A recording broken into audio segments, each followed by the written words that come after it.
I'll just hand it over to you if you want to just break down how you go about casting and kind of handling these longer rods. Okay.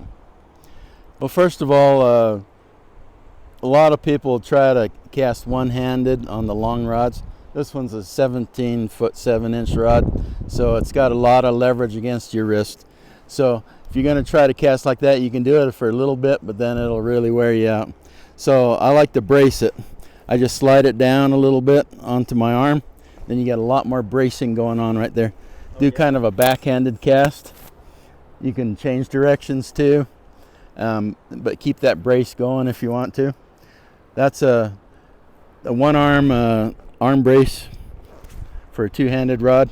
Obviously for two hands, you put your hands, one on the bottom, one up a little ways, and don't try to swivel it over in a circle with the rod tip. Do more of a push and a pull with a weight in between. Okay, and you can get a really tight loop and lays that line out really nice. So you can swivel it, cast it upstream, and then you can go to your arm brace from there. And that arm brace gives you some extra distance because you're stretching out your arm. Right, you got the arm's length out there.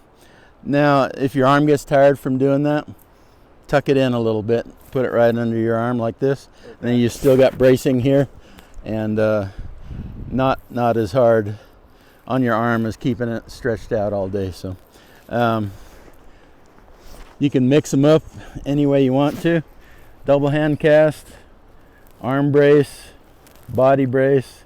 Just keep whatever feels good to you, what works for you. When I set the hook, I like to do it downstream when I'm using nymphs. So I kind of brace the rod a little bit to do that with one arm. You can also give it a quick little tug with two arms. That gives you your best leverage, of course, but then two hands are busy. I like to have one hand on a waiting staff or something, which is why I often use the arm brace. At what point do you kind of transition from that 1 to 2? So you're depends on the action of the rod too. The heavier, stiffer rods, for big fish, you may have to do that as well. Okay. Say 12, 13 feet. But generally around 13 feet is where the extra leverage of that length and the extra weight out there starts weighing on your wrist, and so you want a little more bracing for that. And like I say, 3 ways I do it: the arm brace, the double hand cast, or the body brace. Or the body brace. Some people, like especially kids, sometimes if they don't want to use two hands is easy, but if they don't want two hands, you can just fish it by bracing it against your body too. That's great. Just give it a leverage point, It's all leverage. So. Absolutely. So any tips for when you have a fish on with one of these long rods? If you're casting on a river especially, you generally want to set the hook downstream when you're nymph fishing. Let the current help you set the hook. So if you notice what I did there is I braced on my arm, kind of turned my arm so I could continue that brace into the hook set. Yeah. And then once you do that, then you got a fish on, then you raise it up and keep that brace going right there. Okay. You can use it two hands if you need to play the fish a little bit easier this way. But doing it one arm like this too, it works fine. After you get the fish kind of tired, bring them in close. And what I like to do is reach out and guide the line in with my hand. Now keep in mind, there's a fish on the end. If I grab tight and he pulls once hard, he's going to break you off. Okay. So just let the line slide over your fingers. So you've got a bent rod tip up here. Yep. And you've got the line going around your fingers, just sliding back and forth. So I call that a,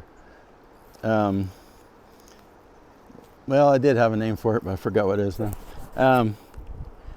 You have done that a lot, and it seems to be very effective. Yeah, that last little bit, especially with longer lines. Now, if you have a shorter line, you can just slide the fish in.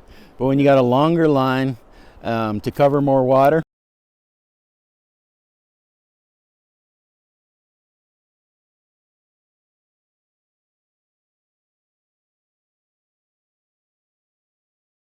The longer leader can really make some long casts and long drifts, but makes fighting the fish a little bit harder. So you have to find a balance for your preference.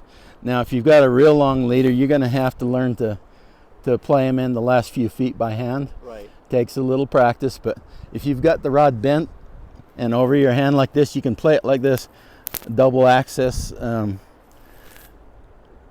playing. Yeah, I think you had mentioned. I think I mentioned that before, yeah. Dual access or double access, okay. Double access. And play them that way until the fish is tired. Then just tuck the rod under your arm, pinch in the last few feet. I say pinch because that's your drag. If a fish takes off, let him take it. Don't try to grab it tight, or last minute you're going to break your whole rig off, you know. So bring him in slowly, and then when he's ready, you can either reach down with your hemostat and pop him loose, or net him if you got a net. So, Great. and that's a good way to handle fish on a big long rod like this. Awesome. And because of the length of the rod, the length of the line, you can cover double or triple the amount of water in one drift that you can with a shorter rod. So it definitely is an advantage of going with the longer one. Couldn't have said it better. Great input and knowledge, and yeah, that's great. Thank you, Larry, and we'll get back to fishing now. Okay.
Nice.